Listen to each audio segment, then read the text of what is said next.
take a photo of you lovely ladies before you start?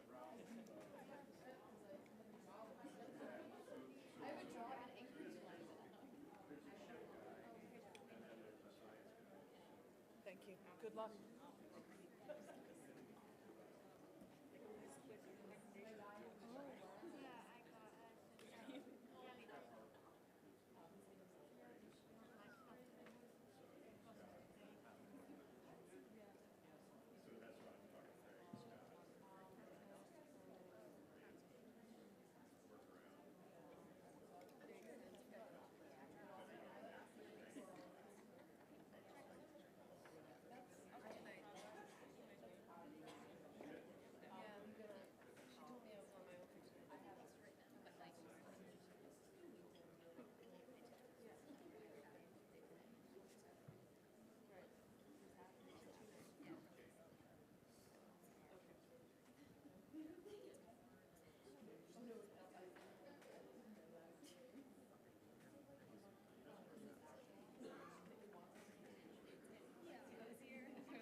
Whereas like me, I said, oh, I would like to fly out on a Friday. And I was like, okay, well, it ends on the Tuesday, you're on your own. Even though if I come to school, it's not nice. And flights would have been, like what you asked.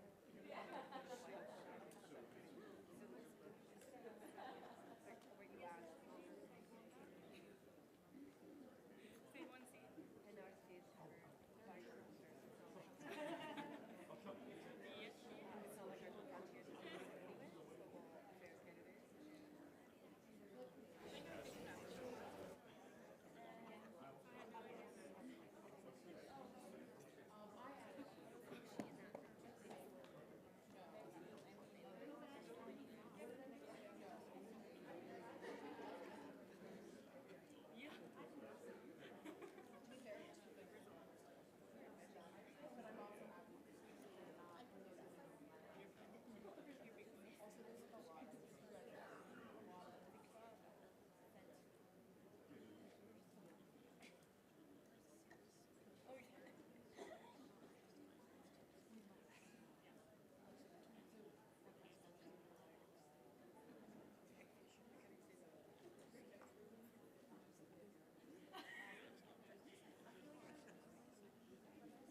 Drew was 17, will be 18, so he's like very much younger.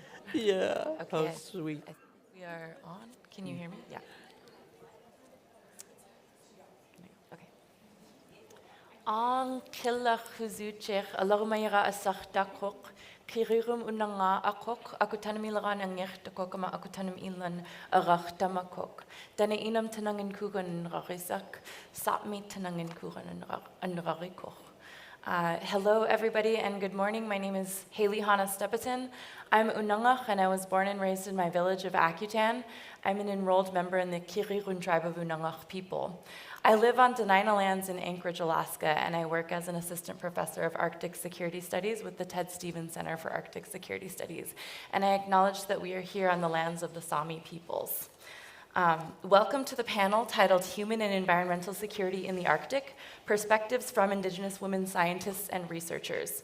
Before we begin the panel, I have the opportunity to provide a brief overview of my employer, the Ted Stevens Center for Arctic Security Studies, which is located on Joint Base Elmendorf-Richardson in Anchorage, Alaska. The Ted Stevens Center is the newest U.S. Department of Defense's 6 regional centers. These regional centers are international venues for bilateral and multilateral research, communication, exchanging of ideas, and training involving U.S. and foreign military, civilian, and non-governmental participants, leveraging their unique academic forums to build strong, sustainable networks of security leaders. Regional centers are unique amongst institutional capacity building providers as they target a primarily multilateral, interministerial, senior level audience. The Stevens Center fulfills this mission in the circumpolar region as the DoD's soft power complement to its hard power presence and operations. we all recognize the reality that military security, while crucial, cannot alone achieve the level of security that we need in the Arctic. True security depends on greater cooperation, research, knowledge, and engagement with the peoples of the Arctic, which we will touch on today from the perspective of Indigenous women and leaders.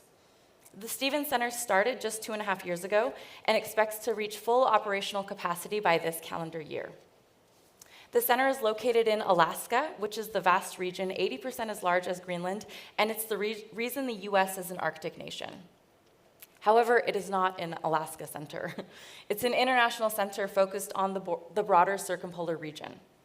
Consistent with our funding, legislation, and guidance, our mission areas are threefold. One, we have the School of Arctic and Climate Security Studies, which I serve as an assistant professor in, which provides executive and practitioner education to participants across the Arctic and now has over 1,500 alumni of its courses. So if you're interested in taking any of these courses, which are free and online and hybrid, please talk to me or some of my team members afterwards. We also have the Research and Analysis Division, which studies, designs, and produces innovative research and reports on the range of Arctic issues that help improve our use and ability to operate more effectively in the Arctic. This includes our new publication, the Journal of Arctic and Climate Security Studies, or JACS for short. If you also want to contribute publications to that, we're always seeking submissions. And third, we have the Strategic Engagement Division, which builds networks of cooperation, collaboration, and understanding to help advance our ability to work together.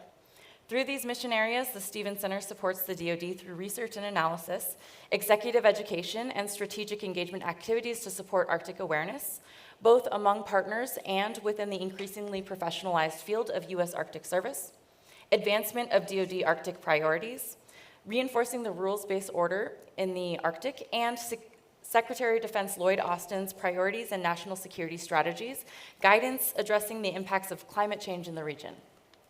This panel's focus is on women, peace, and security, which comes as a directive through the Office of the Secretary of Defense via the United Nations Political and Peace-Building Affairs. I have the privilege of moderating this panel with Sarah Olsvig, who's the chair of the Inuit Circumpolar Council, and two of our other panelists who could not make it due to unforeseen circumstances, including Liz Koluk-Kravallo, who is the VP of Lands at NANA, and Camilla Unsgaard, who is a professor at the Swedish Defense University. But we also have here with us today Bridget LaRoque, the network co-lead on the North American Arctic Defense and Security Network, and chair of its Northern Advisory Board, as well as a researcher at AAC. It is an Indigenous practice to ensure that each person speaking has the opportunity to introduce themselves. So I'll hand it over to each panelist to share what they would like to. And can I ask each of you to also share what your role is in environmental and Arctic security, and perhaps consider sharing what does security mean from your perspective as an Arctic Indigenous woman? In the typical Indigenous fashion, if this discussion shifts to the interests and expertise of these panelists, then so be it. We'll allow it to naturally do so. In this way, I envision this panel as more informal, relational, and informative, and I'm going to put my script down really soon here. And at the end, we will take audience questions and engagements around 12:10. So Liz, can I ask you to introduce yourself? Thank you. Is it on? Yeah. I'm Sarah. It's very good to be back in Sápmi, and thank you for the welcome, and also for the hosts of this conference. It's always a joy to be here at the Arctic Frontiers. I am the chair of the Inuit Circumpolar Council, but I also am affiliated with the University of Greenland, where I'm finalizing a PhD project which is focused on security, specifically the relationship between Greenland and the US, which might seem as an odd couple, but looking at the Arctic, there's no doubt that those two nations are, of course, geographically important and very big in many ways, and in the sense of geopolitics, there's a lot of issues to discuss and a lot of history to keep in mind whenever we discuss both what is now called both hard and soft security. I want to start by reiterating that Indigenous peoples, and especially the Inuit Circumpolar Council, we are not sort of we should not be put into a box of only talking soft security. I think what is in the Western sort of conventional science atmosphere or milieu called soft security is something that is deeply rooted in us. It is about making sure that we can live on the land that we are from, live from the resources that we have in our lands, but also, for example, live in a safe community and environment, taking into account that many of us were colonized. So the relationship with the powers that also represent, for example, the military powers, is already quite much defined by our history. But that history does not define us as peoples. So whenever we have these discussions on security, I always feel that it's important to keep that in mind, but also to keep in mind that although we very often are portrayed as those who are the ones that speak out on soft security issues, hard security issues are also issues that we are fully aware of, fully integrated into, fully affected by, as we know from history, and should be fully integrated into the decision-making around. What is interesting to me in the Arctic, also in terms of research, is that we see the Arctic developing as it does in terms of self-determination. We have nations that are building their own representative institutions with our own parliaments, our own governments, that are not nation states. And whenever our discussion turns to hard security issues, focus is very often on the nation states, and it's very often also on the superpowers that are, the superpowers as they are called, around in the world around us. So where does that leave indigenous peoples? Where does that leave the peoples who have gained self-determination and have their own representative institutions? And here I think we in the Arctic share a huge challenge in terms of making sure that we do not lose ground or the gains that we have gained or the things we have achieved over the past decades in developing self-determination because of the security development. So I will start by that and look forward to going further into the discussion. And a little small thing I want to mention that I've been looking forward to this panel is that I have learned for those past 2 or 3 years that I've worked on a research project that focused on this, that it sometimes even becomes kind of a bodily emotion or feeling to work with these security issues, that this is about our land, therefore it's about us. And sometimes sitting in panels that are about hard security can give me this kind of bodily feeling that something is going on here that I have to be a part of, because no one else will speak on behalf of our people if we are not there. Yes. I always say we are the land, and what happens to the land happens to us. Bridget. You couldn't have said that any better. So, I'm Bridget Larocque. I'm the chair of the Northern Advisory Board for the North American Arctic Defense and Security Network, and I'm also co-lead with the network. I'm a Métis from Inuvik Northwest Territories, way up in the high Arctic of Canada. And too often, when we're talking about self-determination and security, too often the human beings and Indigenous peoples are overlooked and neglected, and their voices are not being heard. So that happens a lot to my nation, that we're not, although we're a distinct nation within Canada, we're not often at the table of many conversations.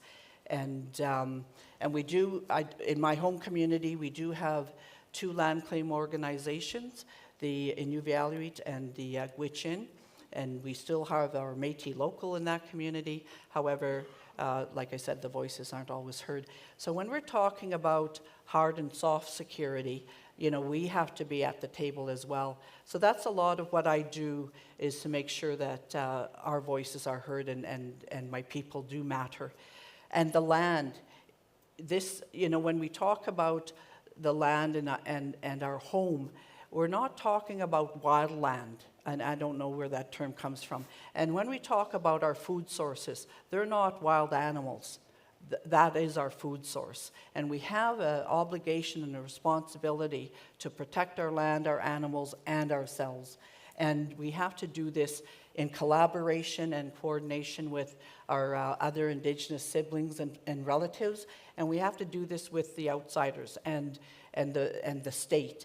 And reconciliation means that the state also has to be having these conversations with us at every opportunity. And these have to be long-lasting, and there has to be a partnership and a relationship. And reconciliation has to be based on responsibility. And it's not only about responsibility to the south and southern inhabitants, it's about security and safety for us as inhabitants of the Arctic, which is our homeland. I'll leave it at that, and we could move on to the other questions. Yeah, Karasakuk Poyanak, that was so wonderfully said. I also realized I didn't really introduce myself, so besides the fact that I'm a professor. Yeah. I'm also, I let you know where I'm from and who I am, but my doctoral research was on Unangach subsistence practices and food security in the Unangach region. So my contribution to human security in my work at the Ted Stevens Center and in my research and publications is all about protecting Unangach subsistence practices so that we can continue to live and thrive in the places that we have always lived and thrived in a sustainable way, because we've always stewarded the lands and the waters and the animals so that we can continue to live 10,000 years into the future, just as our ancestors have ensured we can be here today. And on that note, I wanted to touch on something that both of you discussed, which was Indigenous knowledge systems, and the ways that perhaps institutional or governmental knowledge systems tend to parse out ways of knowing into hard security and soft security, or science and art. But in my work, I'm both a scientist and an artist. I was also in the Navy. I worked on guns. I was a fire controlman, and that's where my original STEM training came from, and then I've come full circle now as a dancer and an artist and a subsistence practitioner. So thinking about the ways that Indigenous knowledge systems interweaves all of these ways of knowing, when we look at hard security and soft security through an Indigenous knowledge system lens, it's all connected. Everything is interrelational and interrelated. There is no compartments between art and science. Just like in our systems and our ways of knowing, you cannot just be an artist or a scientist. If you're my age and you can hunt and you have a skiff, you're also going to be a subsistence practitioner. And you're also in charge of teaching and sharing those lessons to the next generation. And you're also in charge of ensuring that elders get food in the community. And you're also in charge, so it just goes on and on and on. And what I can tell you about this group of Indigenous women up here is that we do not wear just one hat. We wear many hats. Some of them are mothers, some of us are aunties and daughters and nieces, and involved in our communities in ways that ensure our survival for the generations to come. So my question that I would like to pose to you both next is, how do you incorporate Indigenous knowledge in climate solutions? Perhaps you have a few examples. You want me to start? Yeah. Okay. I think, Haliana, the very fact that we're here is one of the ways we're decolonizing and indigenizing the processes and the concerns.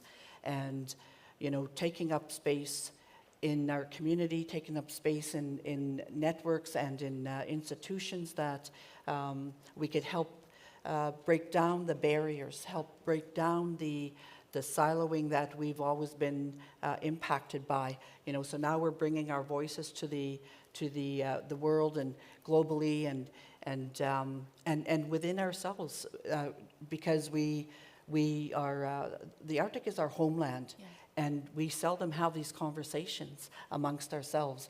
And that's still a bit disheartening in 2024, but I think every little step we make in research, in conversation and engagement with the state and with our partners and networks, that is about empowerment, that is about self-determination, and that's about reconciliation. So we're here, and our lives matter.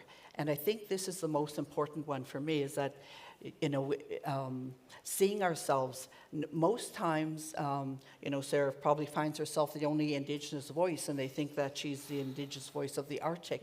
And, you know, and oftentimes it's lonely. It's very lonely when you're the solo voice, and you're really trying to ensure that Indigenous lives matter,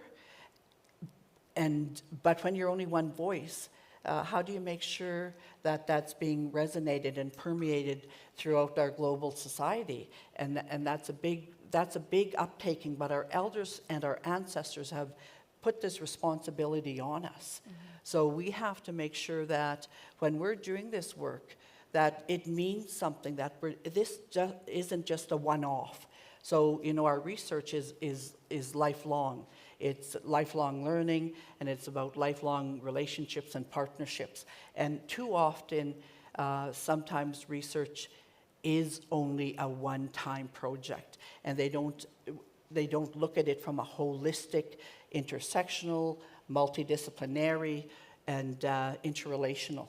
It's about getting a project done and checked off and out of the way. So I think what we try to do as Indigenous peoples is make sure that we look at an issue holistically, so hard and soft power, and we look at it from our own Indigenous worldview, what we know from our ancestors, what's in our DNA, and what's with our lived experience that we can offer back and offer up with our partners and networks.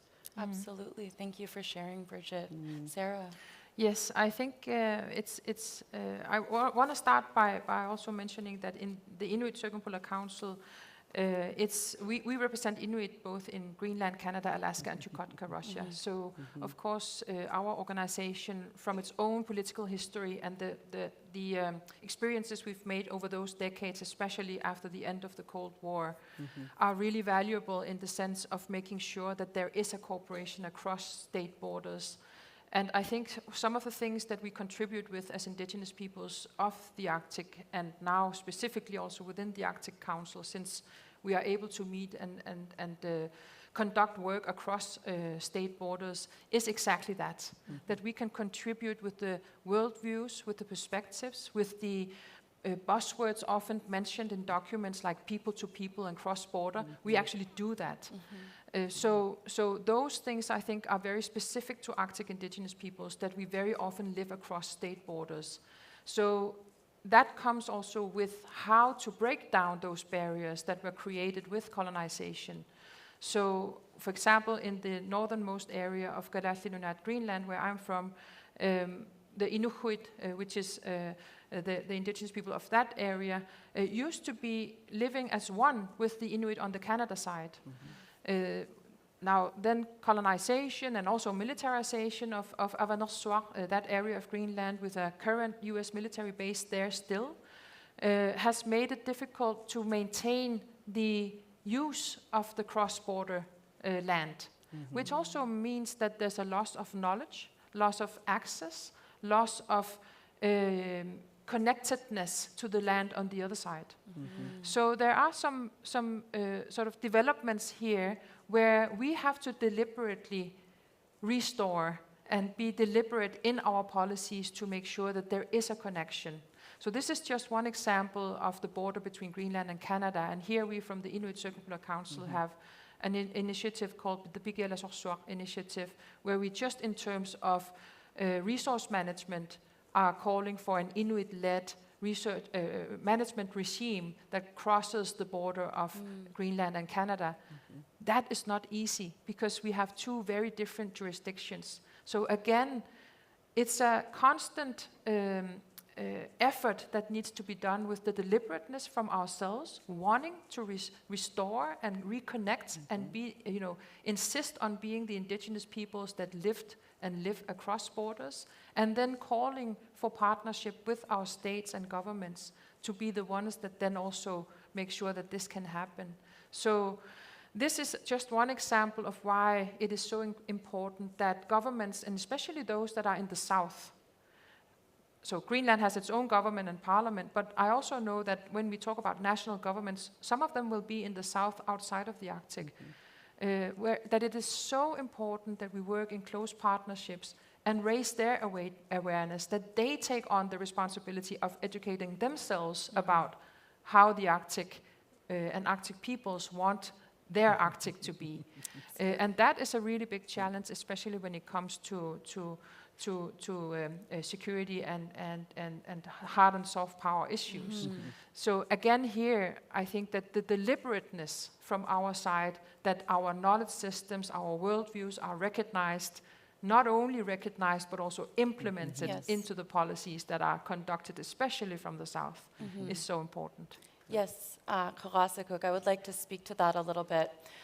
When it comes to Indigenous knowledge systems, what I'm hearing both of you say is that Indigenous knowledge systems are not hierarchicalized and inferior to Western or institutional ways of knowing, but rather we've been treated as such, even though our knowledge systems are way older. We have been here for what we would say time immemorial. Since forever, thousands and thousands of years, we've been on the land in our places, and we've learned intimately all of these places, which we are an intimate part of the ecosystem on.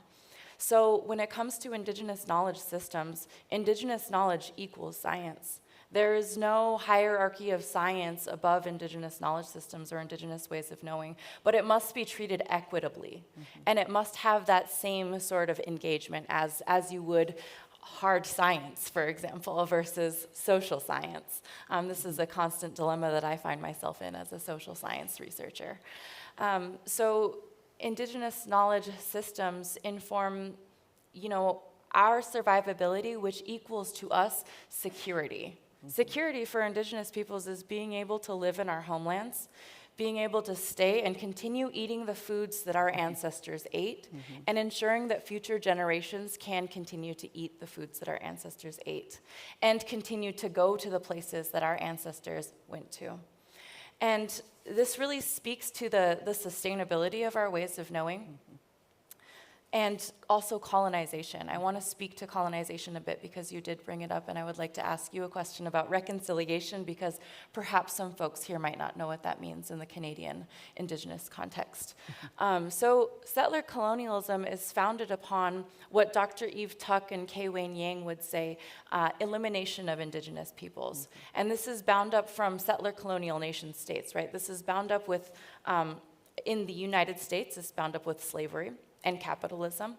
So our liberation follows different lines from other ethnic minorities, but it's one that is difficult to pinpoint for settler nation states because we have what we understand as sovereignty. And our sovereignty, though it might not be the same as the United States working with Canada, as a sovereign nation, the United States working with my tribe, for example, we still have the knowledge, all of the knowledge that comes with being on the land and on place and living harmoniously, securely with each other and with the places in ways that we have always done.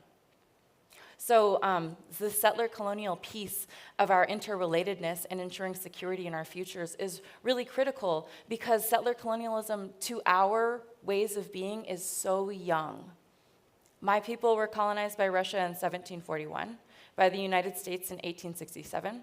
World War II impacted us via the removal in 1945, and, well, earlier than that. But so we have gone through all of these ongoing tactics of settler colonialism that have attacked our land primarily, because Indigenous peoples represent a threat to manifest destiny, because the land is actually not empty.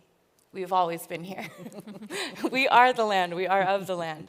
And this creates a problem for settler colonialism that makes it really difficult. I think it requires some paradigm shifts in working together as equal partners in ethical ways to ensure all security, national, hard, soft security in all of these ways.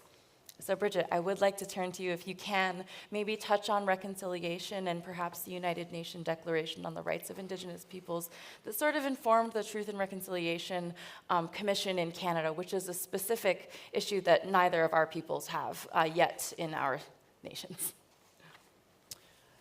Yeah, that's a huge, huge question, and where do you start? And of course, the United Nations Declaration on the Rights of Indigenous Peoples is a declaration, and we all know that it's not being fully implemented. And, there's always great intentions, but those intentions have to resonate through policy and action. And,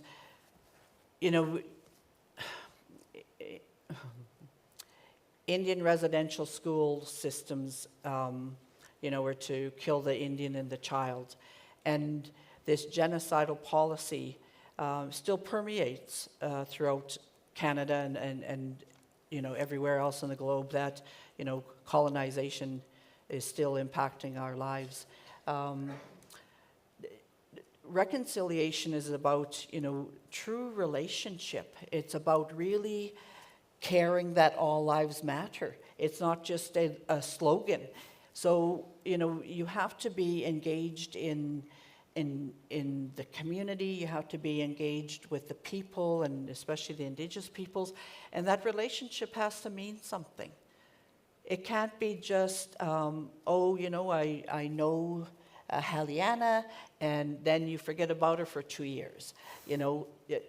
Reconciliation is a daily activity. It's a daily reminder. It's a daily action that we have to be thinking about how we are treated by others and how we would like to be treated. But we also need our own barriers as well, and we need to be keeping ourselves secure, and we have to know where the good medicine is and where the good relationships are.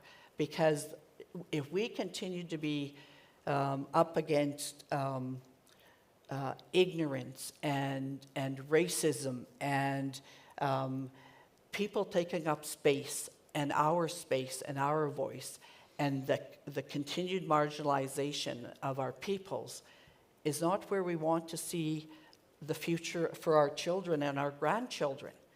And when we talk about food security, I really want to emphasize that, that's a whole part of reconciliation too, that we have to be able to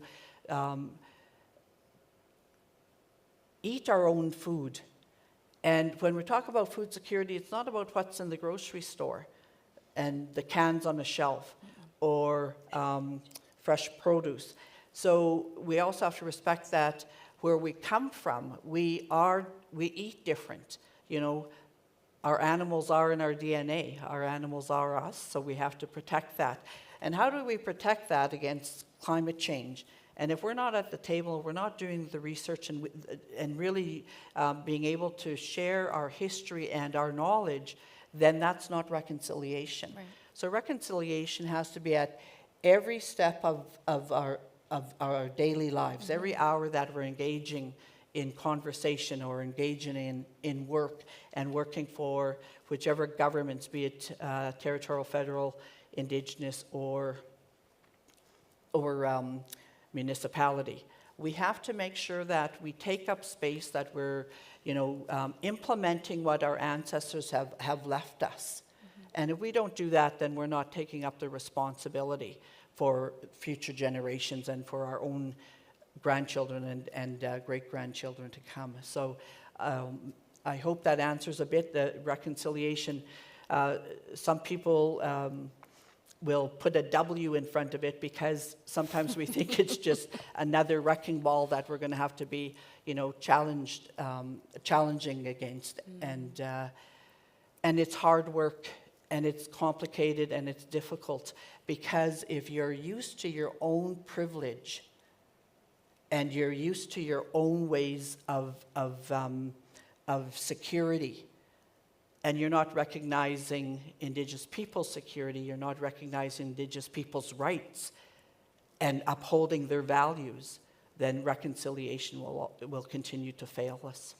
Absolutely. So what I'm hearing is reconciliation is attending to power imbalances and inequities that have happened since settler colonialism, and settlers have come and taken our land and our children, which is a very recent experience for many Indigenous peoples of North America. That my dad is a survivor of the boarding schools. Many people we know, I think almost every Indigenous person that you meet in the U.S. is affected by this, and Canada. Yeah. Karasakuk for sharing that. And I want to touch on that food security from an Indigenous perspective. Exactly what Bridget said is not about what we can get at the grocery store or access to a grocery store, but rather it's food sovereignty for us. It's about the right for us to make the choices about the foods that we want to eat that we've always eaten. And for Indigenous peoples of the Arctic in my region, 98% of our diet before colonialism was meat and fish from the sea. It was 2% greens and berries. So I don't need a farm. I'm not an agriculturalist. I don't need that. I need to be able to hunt seal and eat seal and wear seal and hunt sea lion. And we need to be able to continue to do this because we've never done it in an extractive way.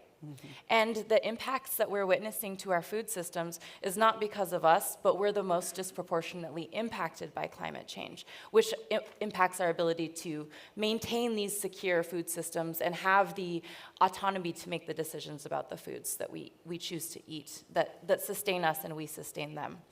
Sarah, I was wondering if you could speak to the government system in Kalallit Nunat with Inuit peoples there and what sort of relationship you have in self-determination and perhaps your relationship with the settler nation as well. Yes, you reminded me of the eat, hunt, eat, wear slogan. It was something we said in a demonstration in Copenhagen more than 10 years ago, when we demonstrated against the EU seal ban, which does include an Inuit exemption. But with that exemption, the EU then also defines, or was about to sort of do legislation or do documents that would define how to hunt and who could hunt.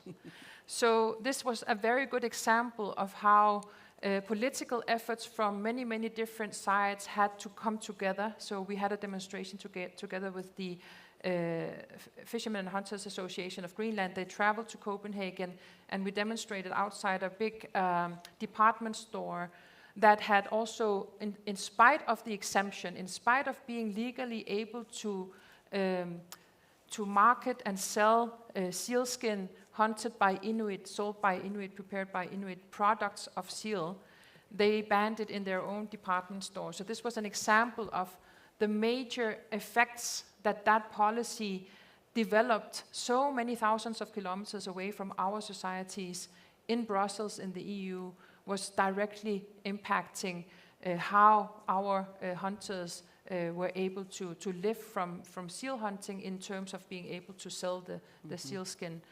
So again, it's an example of how legislation, if it's not informed and if it's not developed with us, how it can so severely impact and damage our societies. The seal was and is the most important resource for Inuit people, with the blubber lighting our lamps, with the skin being our clothes, both in the ways that it could be treated to becoming waterproof for even using them as suits when kayaking or jumping off an sealskin boat and umiak onto a whale to kill the whale from standing on it. Like these things are so massively forgotten when we talk about the technological development. Think about it, how our cultures have developed technologies to survive in the Arctic, and that these are seen as non-important in the technological development we see today. And all of that is at risk of being lost because of legislation done other places in the world, right? So again, it's an example of how important it is to be deliberate and be specific and always go to the meetings so well prepared that you know exactly what arguments you will need to bring up towards a huge parliament or huge government system in Brussels. As a small people in Greenland, we are 56,000. And only a few, do travel to Brussels to do the lobbying and so on. So I think that there's all of these issues of how governance affects us. It might not be obvious for those in the South, but for us it's the constant wall we are standing in front of, that we have to join forces in every way to tear down those walls of governance that comes in as new ways of colonizing us. Yeah. And in that effort, I think that we are sometimes forgetting to celebrate where we came from. So why is it important to maintain a seal product export market? why is it important, people would ask? It doesn't make up a lot of the economy in Greenland. It's already made up like 55 or 95 to 99% from fisheries. Well, it's important because the seal hunting for our communities is still what is keeping societies and communities alive. So this year, or last year in 2023, the fall of 2023, when the ice in Avanossuaq didn't settle, and the hunt was therefore not possible, we had families who had no other source of income because they could not travel out on the ice and do the traditional hunting. Or when we see changes in climate, so a small family have to move from their little island half of the year to a bigger town and do other kinds of livelihoods like fisheries instead of hunting. And that young guy tells me he's so sad because he loses the knowledge about hunting from the ice that he had gained from his grandfather and his father. But he has to move to the bigger town to do fisheries because the ice isn't safe to travel on around his island. So these kinds of examples are the exact examples of how climate change is adding extra pressure and adding extra sort of, I don't even have the right word in English, but the massive external changes that come into our societies and rip apart what we had. Yeah. So again, here it is extremely important that our voices are there. So for example, when we from the Inuit Circumpolar Council traveled to the COP meetings of the conferences of the UN Climate Convention under the framework of the UN Climate Convention, or when we met here in Sápmi in October and had the facilitative working group with knowledge holders from Inuit Nunat and from Sápmi informing the UN about climate change seen from their eyes, these processes are so important. But they didn't fall into our laps on their own. No. They took decades and decades and decades of indigenous leaders going to the UN, going to the governments, and consistently insisting on being at the table and consistently insisting on being part of the negotiations. So this is a very important lesson, I think, that we have to take with us in our generation and the coming generations, that never ever stop insisting, however hard it might seem, because no one else is going to do it for us. So in Greenland, of course, the political history of Greenland is the same. It wasn't Denmark coming asking Greenland, do you want self-determination? No, it was Greenlandic politicians that pushed and pushed and pushed for decades. And first we had the Home Rule agreement, then we had the self-government agreement. It still comes with a lot of challenges, and it also still comes with not having reached a common understanding of what reconciliation would be. So Greenland had its own reconciliation commission a few years back, but there have been no reconciliation process that included Denmark. And one challenge I see, and maybe it's a Nordic country thing, is that the sort of the Danes, and maybe even in Greenland's own political history writing for a while, considered Denmark to have been one of the good colonizers. And now we are seeing case after case coming up. And in the same way as you, our families are directly affected by this with legally fatherless, the situation of legally fatherless, thousands of inhabitants in Greenland who didn't have a legal right to have a father because law was not changed for Greenland after it had been changed for Denmark, so that children born out of wedlock in Greenland did not have a legal right to a father, and it would most often be a white man having a baby with an Inuk woman. So women were marginalized. It was a big taboo to have had a child with a white man, and the child was marginalized. Today now we have the IUD cases being revealed, that thousands of Inuit women in Greenland had IUDs inserted under a program in the 60s and 70s, which means today that our population number is still declining. What other security issue could be more severe than a policy introduced in the 60s and 70s, still resulting in our population declining in numbers? The sort of research done until now by media says that we would have been more than 100,000 inhabitants in Greenland if this had not happened, and we continue to be about 55,000, 56,000, and currently declining. And the massive effects of such programs to the whole society is exactly an example of how this also impacts not only the individual rights of the girls and women, but collective rights of Inuit. And we have recently also learned that women who went to school, or girls who went to school in Denmark, who were Inuit, had the same thing happen to them.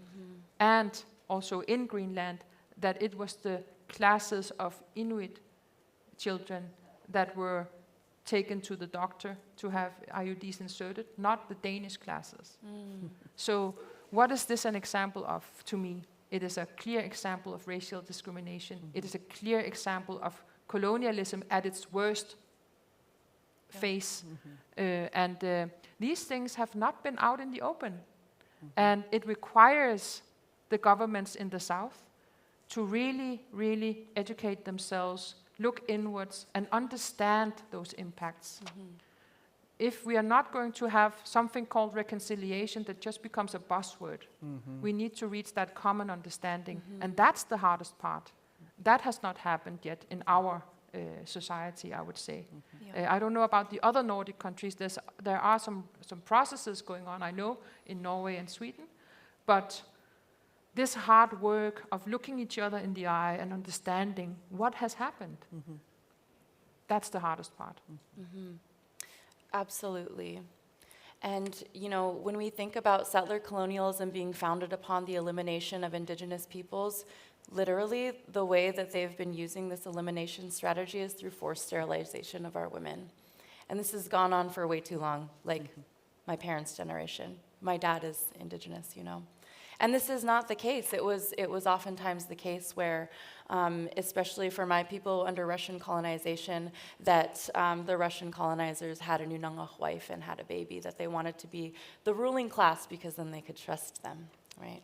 And this is another strategy of settler colonialism and eliminating Indigenous peoples, especially when we then put in blood quantum politics that affect Alaska Natives, American Indians, and Canadian Indigenous peoples, which is also founded upon our elimination and this false quantification of blood. The only other beings in the United States that are quantified by blood besides Indigenous peoples are dogs and horses. So, I mean, let that sit with you, that we are dehumanized to that point. And still to this day, through insidious measures, especially through the fact that reconciliation right now in Greenland is a buzzword, and in Canada it's become difficult to consider what are we reconciling when the history of colonization was so violent and predicated on our erasure. So then how can we, and it's not that we don't want to, we want to be here, we want to be able to co-create livable futures together, we want to work on climate solutions together, and that's why we're here telling you, we actually do have the knowledge for climate solutions. We have them, even though settler colonialism has tried to eliminate us, we still have the knowledge. And it's significant to come to us, you know, and ensure that we're here, but part of that means that I'm here and I'm in this role just as Sarah and Bridget are, and we're not home on the land teaching our kids and nephews and the next generation and nieces, you know, what it is to be Unangach or Métis or Inuit. That we're here ensuring that we have a voice, ensuring that Alaska Native people, Métis people, Inuit people have a voice, and that we're heard. And that means we do wear a lot of hats, and we have to be educated on politics and governance, and in addition to our own areas of passion, and mine is subsistence fishing and hunting and food security, but I also have to know what UNDRIP is, and that UNDRIP requires free, prior, and informed consent, which is one of the biggest pillars that we are able to leverage, hopefully, even though all of the nations have now adapted the UN Declaration, they have not implemented it. And it's not lost on us that the 3 most recent settler colonial nations were the last 3 to adopt the Declaration, including the United States, Canada, and Australia, which have very recent histories of colonization and oppressing its Indigenous peoples. Okay, so I want to shift gears a little bit. And I think we've touched on a lot of issues that are incredibly significant, especially regarding, you know, the knowledge that we have and we can contribute to how to mitigate and create climate solutions from our perspectives, which are time-tested. How do each of you envision co-creating livable futures while Indigenous communities are impacted disproportionately by climate change? So how do we navigate this? You know, I can't go back to my village and have a PhD and like have a professor job in my village, you know, of 90 people, right? It just doesn't, I could just be a fisherman, and I would love that life, honestly. But I'm called to do these other things. It's also, we have this responsibility to do these other things. But how do we create those livable futures? What can we do when climate change is threatening our ways of life?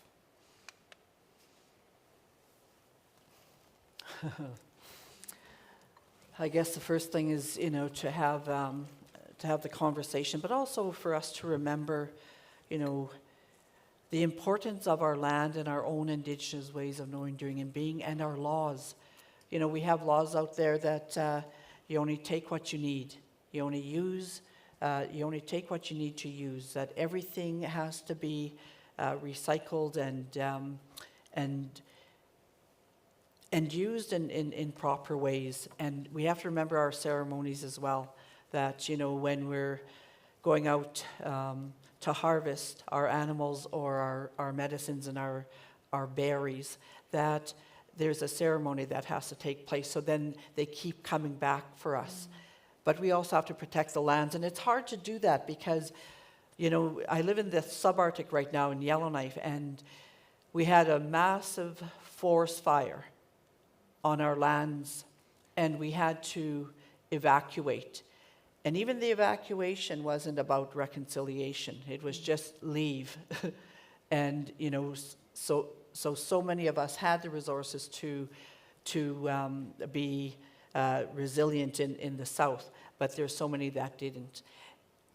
The other thing is when, you know, in the fall, a friend of mine from back home brought me some caribou and moose and some berries, and she was telling me, geez, Bridget, she said, I'm going to have to remember to harvest for you next summer too, because our land is now full of fire retardant. So we don't know what contaminants are in our soils and in the earth, and how it's going to be impacted, how it's impacting our medicines and our berries and our plants that we also use as a food source. The other thing is, you know, so many of our animals perished. And then now our animals are still, you know, eating the vegetation. And so what is going into our animals as well? Those are things that we have to be concerned with. And we don't have a lab in our own organizations where we could be testing regularly what's happening with our fish and our moose and our caribou and our bison. And, you know, it's really complex, and it's going to be hard because as climate change continues to degrade our land, it impacts our water sources. Dams in the south impact what's coming up into the water levels of our waters, our major lakes and rivers. What's flowing up from the tar sands in Alberta, what contaminants are in our waters, how is that impacting our fish? And that's our food source as well. And so, you know, when we hear more and more about diseases and cancers and diabetes, that's because our food source has been heavily impacted, not only by climate change, but by state legislation and resource extraction. So all these are things that, you know, we're expected to know about, and we're expected to know the hard science with the softer science. And how do we try to get those together when one is really just about numbers and the other is about the human component, the community, the livelihoods, our own knowledge, our own wisdoms, what our responsibilities are, and it's really hard to be at every venue. It's hard to be even engaged at the state level, because so many of us that come from community, the grassroots people, are not the voices that are getting heard. It's the leadership, the stakeholders. Seldom the rights holders are at the table talking about what we need to be doing in partnership, in relationship, and in research to ensure that our children are going to be able to taste the meat, to play with the berries, to create food with the berries and with their medicines and with their plants. And, the biggest thing for us is to taste the meat. And that's in our DNA. And that's our vitamins. That's what keeps our mental health stable. And we have high rates of various different things. I won't need to say them out loud right now, but all these high rates are because we're lacking the taste of our food. We're lacking the real nutritious foods that we've been thriving on for millennia because of the impacts of Southern actions, Southern policy, and resource extraction. So, we're always up against these progress, and then we're up against the state and the court systems. And even if we win court cases, we're still fighting to get them implemented, to get them recognized. And we use the media, we use every tool in our arsenal to try to make sure that the way of life we want to live is prevalent in our existence. But we're uphill all the time. And it doesn't matter what policy gets made that sounds really nice. It's the implementation that really is devastating. And you talked about it takes patience and time and energy, and this is really, really hard work, and it's not just a one-off. It's a lifelong lived experience that we have to show up and talk about the importance of our lives and the importance of our homeland. I think that's something that maybe all of us in and of the Arctic can relate to, is this need for resilience and our dedication to our place. We all are here because we love the Arctic, us for many different reasons and different connections, but we have to maintain this, if everyone can adopt this Indigenous value of futurity, of ensuring that we can have sustainable futures, then I think we can make it. Then I have some hope for the future. There's so much that you touched on regarding, health disparities and insecurity that is all informed by and introduced via colonialism, and especially the attacks on our food systems and our ways of life that disproportionately affect us because, we never had sugars, processed grains, all of these different, meats that are pumped with antibiotics and stuff. At least in the U.S., I always feel better when I eat food here. But in the U.S., I go home and I'm, immediately sick unless I'm eating my subsistence diet.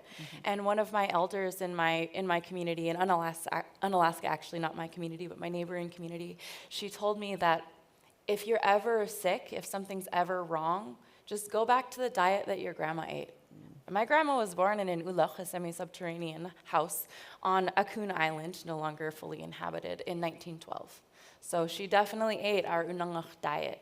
And the Russian diet was still only, potatoes, rice. But these things that our bodies really cannot process or break down. We've only had 200 years in Alaska, in my region, at the longest, to be able to learn to process that, and our bodies still can't.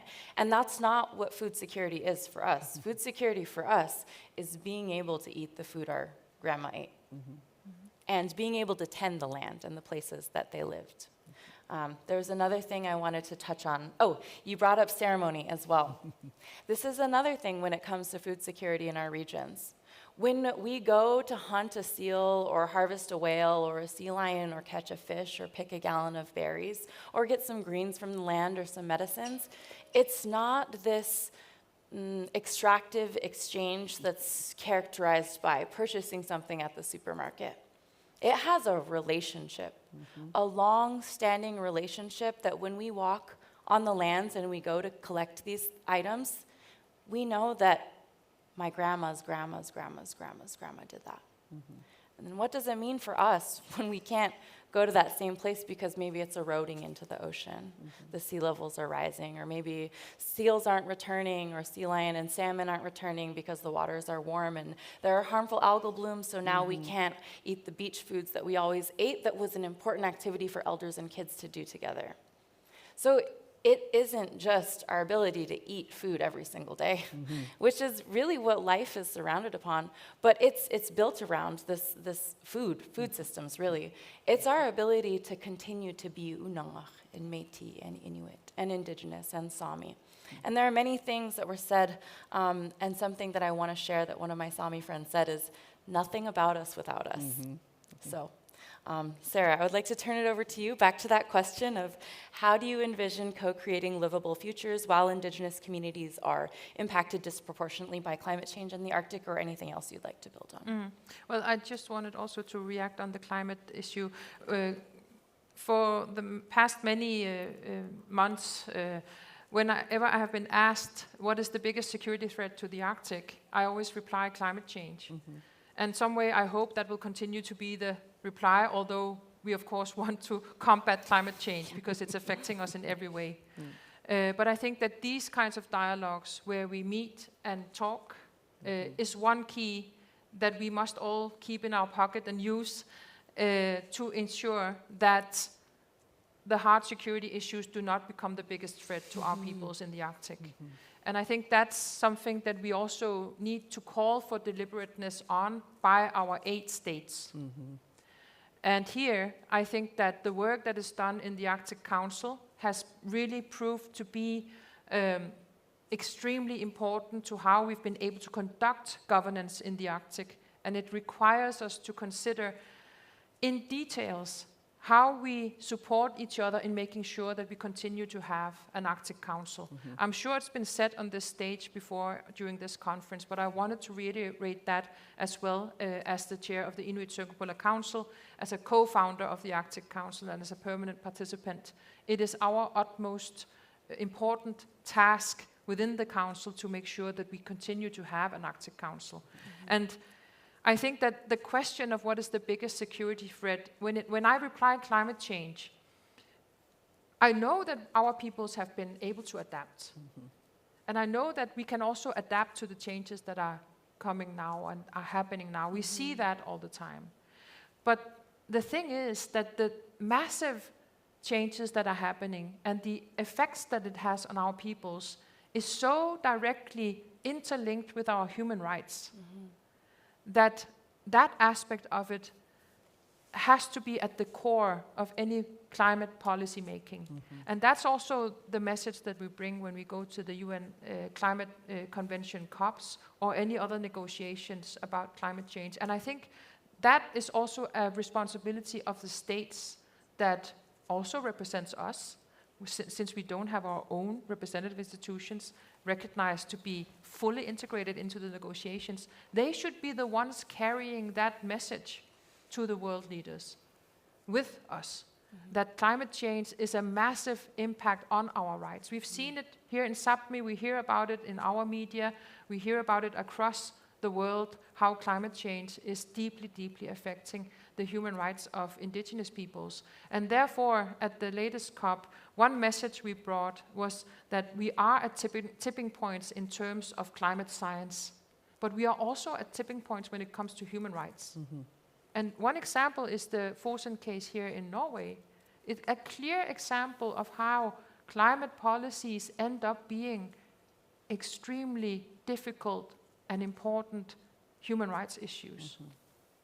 And here I think that we must, as Arctic Indigenous peoples, never ever cease from taking on the human rights approach in anything that we do in international governance, and including in the Arctic Council. So in the Arctic Council, I see a lot of challenges ahead in terms of remodeling the way that we work to make it truly implementing the UN Declaration on the Rights of Indigenous Peoples, the truly implementing a point of, an approach that is based on a human rights approach. And this goes right from the ministerial level, the senior Arctic officials level, the working groups and the projects. So it takes education.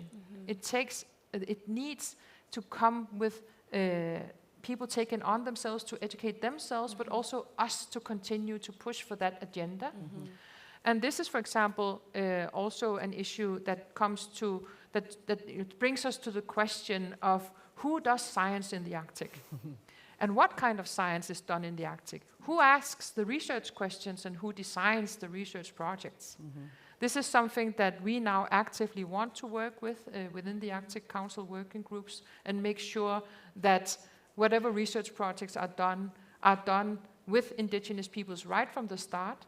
And that is really difficult because the Arctic has historically been sort of the to-go-to place for explorers and scientists, and all of that has been used in colonization. Think about how science and research have been used in colonization. The knowledge about our land, the knowledge about our nature, the knowledge about our people. So I think that we are standing in front of a big web of things where we need that paradigm shift that you were talking about, where we need everyone to open up their eyes to worldviews that might not be their own worldviews, but find that curiosity to want to learn. And this is a challenge that I see both in our research institutions and in our governance bodies, including in the Arctic Council, that we should continue to work with. I was so encouraged this morning when I woke up and I looked up, just watching Facebook, and saw numerous posts with researchers, knowledge holders, experts from Galaslit Nunat flying on a charter over to Iqaluit for the One Health conference. I think we have so much to contribute with that others south of us and others that are not indigenous will learn from. Even just the focus on One Health and as you spoke about, that it's all interconnected. Health cannot be discussed only as physical health. There's so many things around it, and it's being done by indigenous peoples. So come and learn from us, and be there to be informed, and maybe it will even enrich in other societies as well. This is also the approach, I think, on climate, on the climate issues, and hopefully that will resonate amongst world leaders and other societies around the world. Absolutely, that was so beautifully said, Sarah and Bridget. There's so much there that we could talk about all day together and with anyone who wants to join. There's a couple things I also wanted to point on that you spoke about and both of you, when we have to be involved in these conversations. I wanted to, and people from our regions have to be. This is an act of justice. This is epistemic justice. This is giving justice. This is a human rights issue. And I want to call attention to the Arctic Youth Ambassadors who are here representing youth from Alaska Native villages and from Alaska in general, Alaska Native families. It's so significant that our youth are present in these conversations because it's their futures that we're talking about too.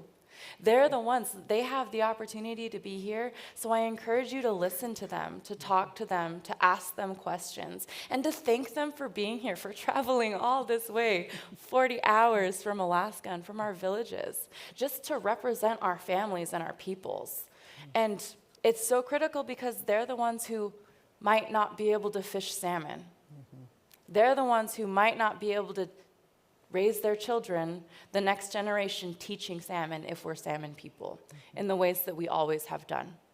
So we really need to ensure that there's an intergenerational component to this, and I also love this panel that I get to be here with my aunties, right? That I'm, as an up-and-coming scholar, like, I get to sit here and talk with them too, and bring light to our youth and ensure that all generations are represented, and because we all have such varying experiences with colonization and with who we are as Indigenous peoples, and we all also have a responsibility to continue to make up what it means to be Indigenous on our own terms. There's so much to be said. I would like to ask if you guys have any final comments before I open it up to the floor for questions and answers. I think because Sarah mentioned Arctic Council, Pre-Arctic Council was the Arctic Environmental Protection Strategy, and that was heavily based on the hard science. But a lot of science in the Arctic, because of contaminants, persistent organic pollutants, and everything in between. So everything impacting us from the air, the land, and our waters. And this has been an ongoing research project for us. And then we created the Arctic Council in 1996. And even then, there was more influence creating the Arctic Environmental Protection Strategy with the three Indigenous organizations, the Inuit, the Sami, and the Siberians and Russian Indigenous peoples. And that really was a significant turning point. Their voices were there. They influenced the strategy, and they started getting the work done. Then with the creation of the Arctic Council, the three Indigenous organizations were there.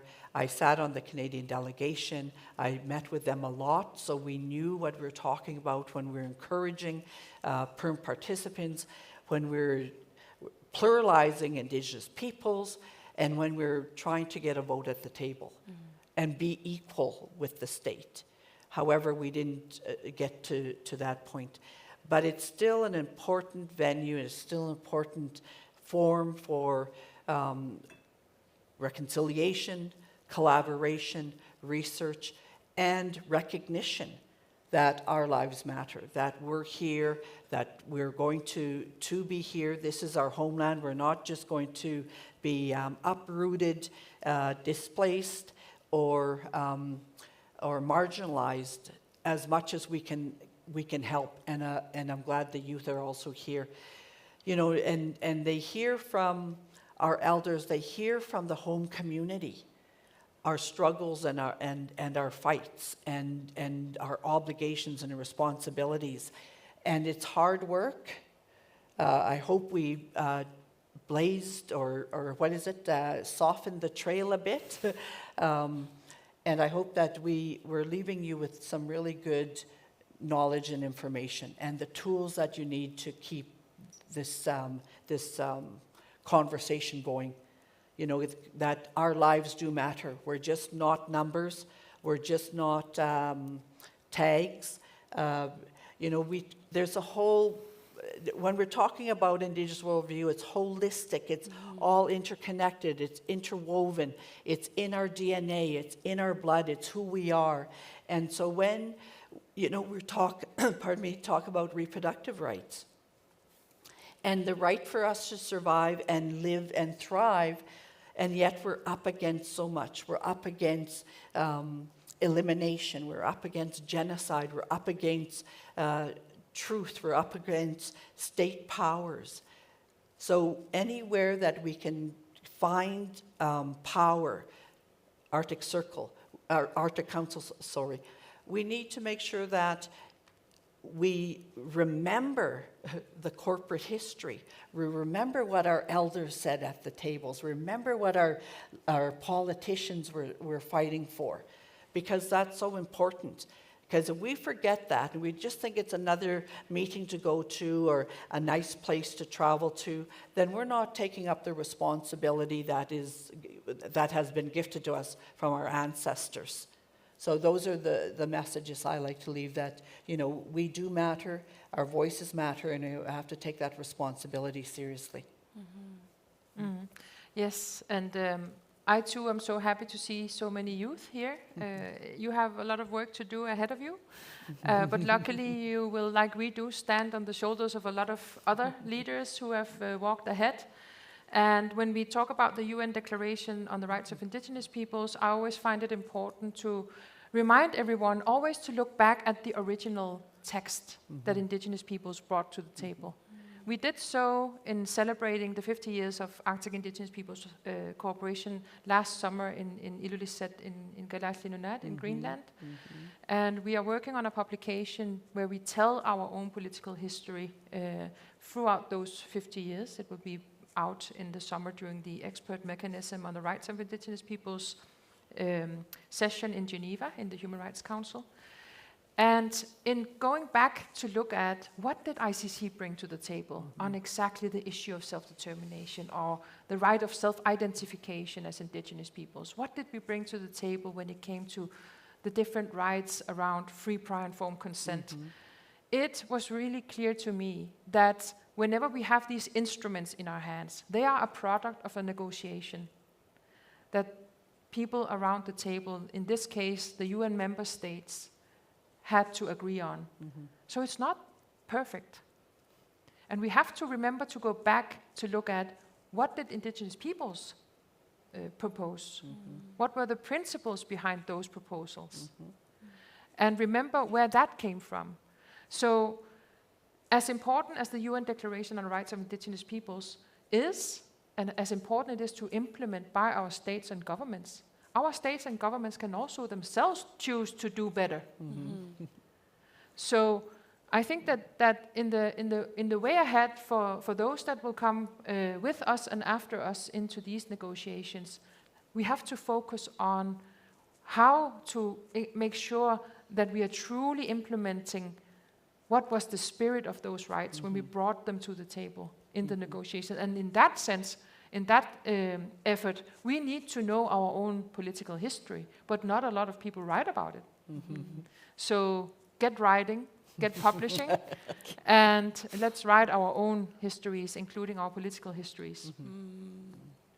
Karasakuk, thank you so much. I'm going to open it up to questions, and we have some volunteers with mics running around. So if you have a question, please raise your hand. Yes, Chief, in the back.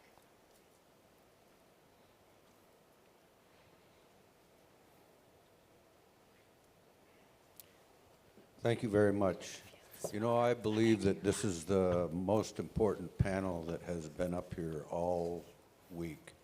And I would encourage everyone to see if they can get copies of it and take it to their political leaders and everything. I just encouraged him to take it to the rest of the Arctic Council people because this is the things that the indigenous people face all the time. And what you described is several planks of genocide. And I know Bridget mentioned that, but that's what it is. When you take away the reproductive rights of peoples, it is genocide. When you have other things that are there, like taking away the food, that's genocide. To destroy a people in whole or in part. And I'm sorry I don't really have a question because you three ladies have really covered a lot of ground and have done a wonderful job. I'm so proud of you. Thank you.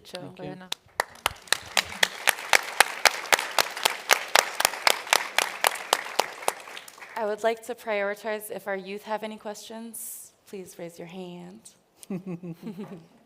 Or our elders in the room. I know we have a Nunangach elder. Yes, Gabby.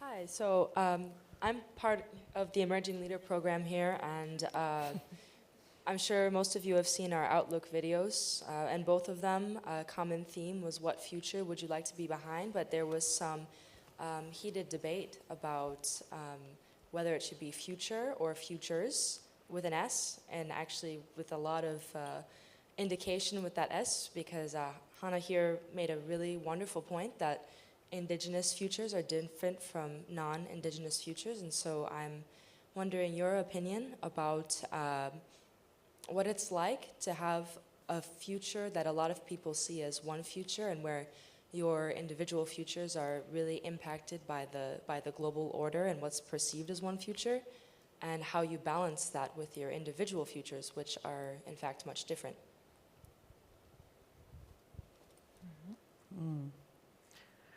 Well, I think first of all, one other thing that struck me when we sat here is how different we are as indigenous peoples even.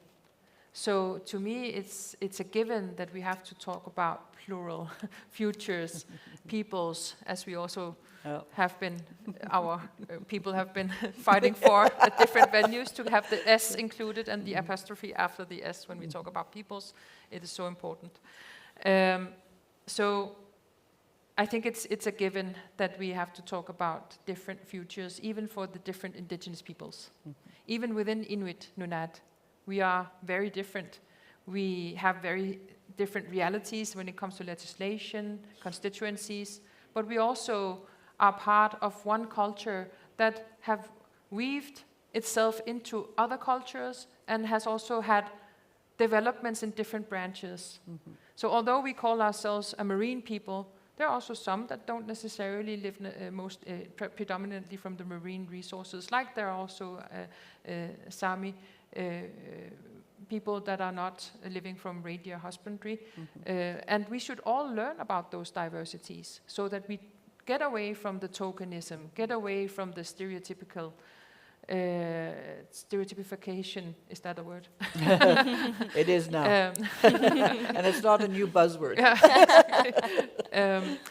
and that again, I think, requires deliberateness, both from those that are indigenous and those that are not indigenous. But again, on the S, I mean, I was so lucky when I was a young student to come with Inuit Circumpolar Council to the UN for the negotiations on the UN Declaration. And the first thing I experienced were our leaders standing there, making the air in the room thick because of their efforts and their insisting on that S in peoples. I understood right away that it was such a hard thing to get recognized, that our collective rights are at play, that we are recognized as peoples equal to all other peoples. So we talk about the United Nations, but it doesn't include equally all nations. And the United Nations talks about we the peoples, but it doesn't include all the peoples. So that's sort of in a nutcase, exactly what it's about, right? So we have to be nutcase, no. Nutshell. I also don't get them right in Danish, and then I'll say something that's completely wrong with sayings in Danish, so sorry about that. But yes, you understand what I mean. And so on one side, we have this collectivity and we have these, efforts that we stand shoulder by shoulder and achieve a lot of things. But we also have to remind ourselves, and others have to remind themselves, that we are not just one big homogeneous group. We are all different peoples, and therefore our futures will also be different.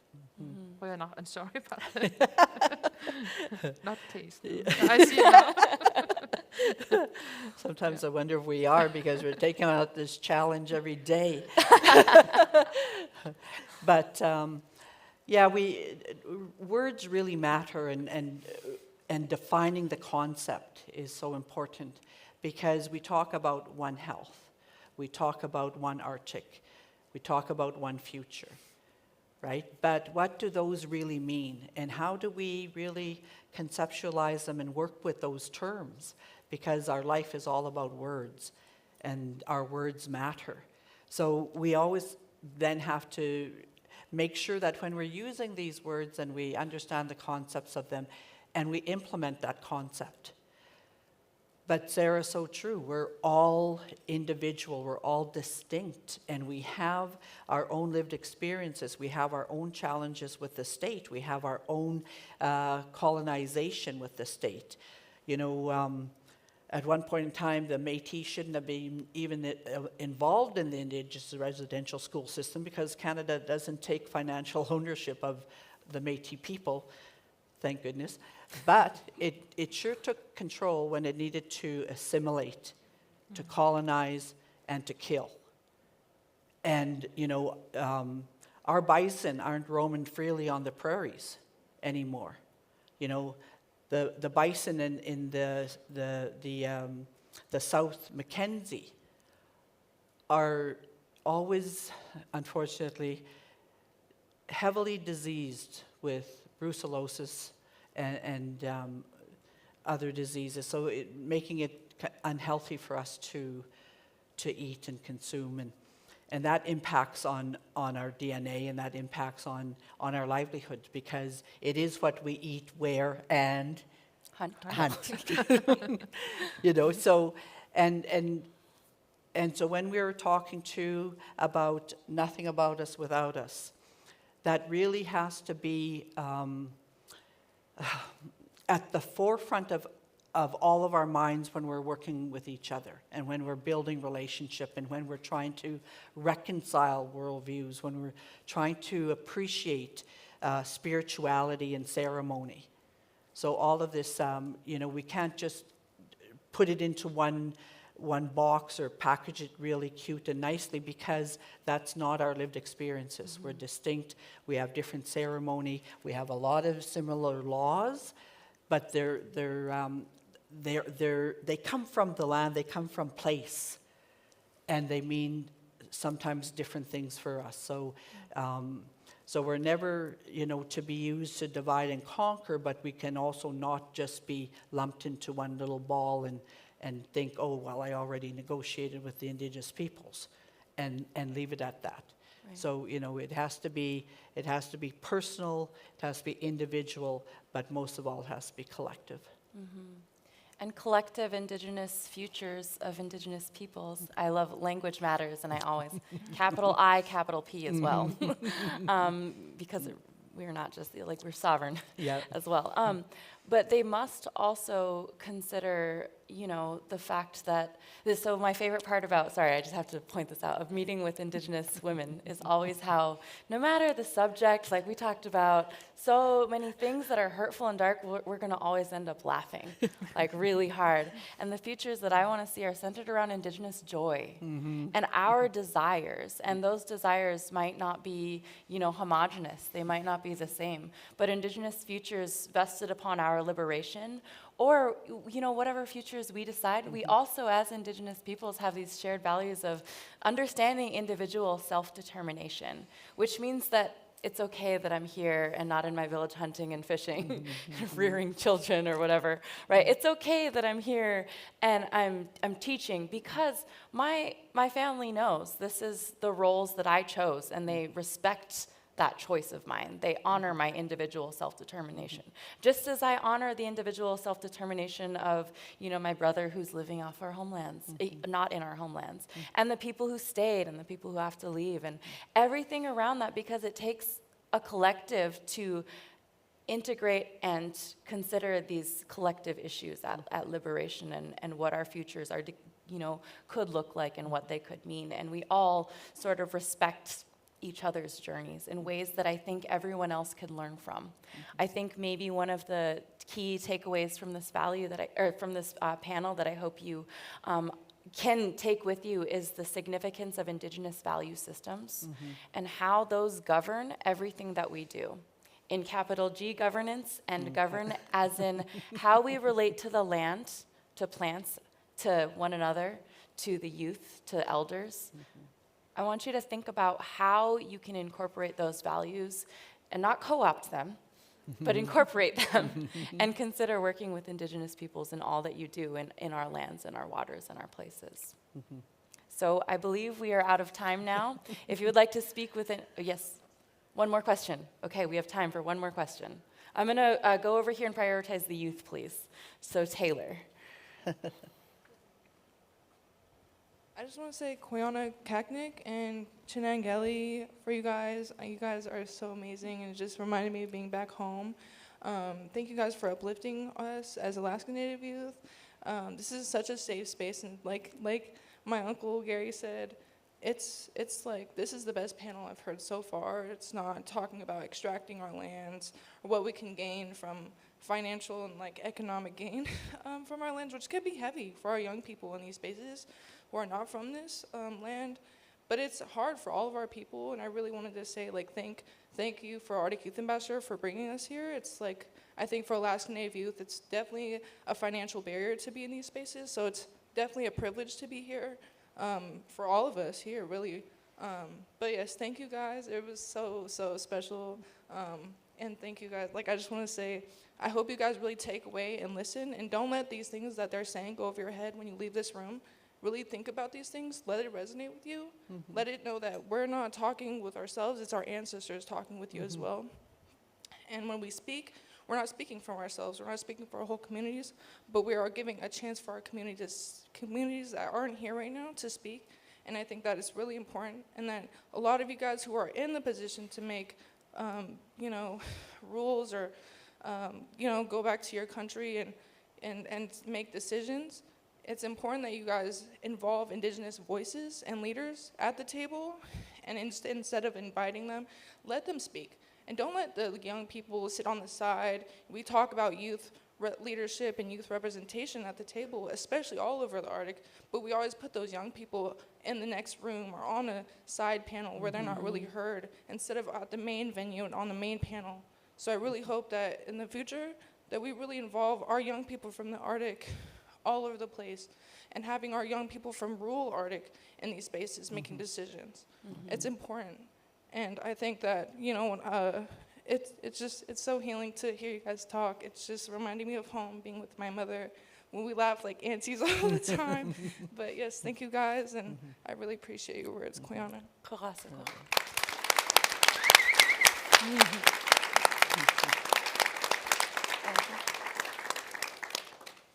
Okay, I think we are finished with our time. If you'd like to meet up with any of us afterwards, we'll be here. Thank you everyone for your time. Merci. Yeah.